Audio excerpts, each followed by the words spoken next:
উজানের পাহাড়ি ঢল ও ভারী বর্ষণে জামালপুরের সব নদনদীর পানি বৃদ্ধি অব্যাহত রয়েছে। যমুনা নদীর পানি বাহাদুরাবাদ ঘাট পয়েন্টে ৬১ সেন্টিমিটার বৃদ্ধি পেয়ে বিপৎসীমার ৫৫ সেন্টিমিটার উপর দিয়ে প্রবাহিত হচ্ছে।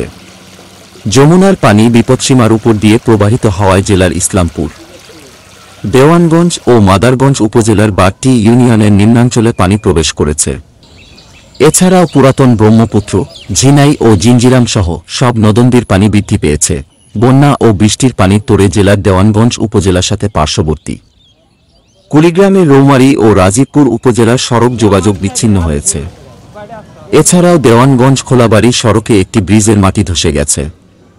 মাদাগঞ্জের চরপাকের দহ ইউনিয়নের হিদাগাড়ি গ্রামে সড়ক বাঁধের ১ ফুট ধসে কয়েকটি গ্রামে বন্যার পানি প্রবেশ করছে।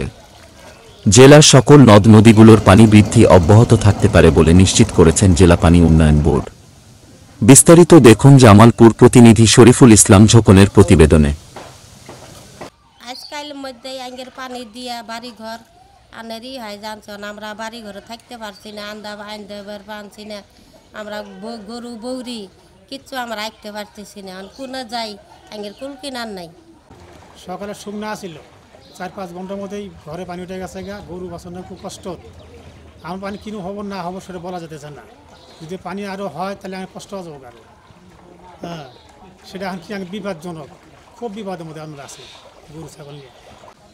আমার কোনো ঠাই নাই, আর কোনো যুদ্ধ ছিল গুচ্ছের ইয়ার ভাঙেছিল নিজে অনেক জায়গা, আমরা গুচ্ছের ঠাই হওয়া নাকছি, যার হওয়া নাকছি ঠাই থাকতে পারছি বুঝছেন।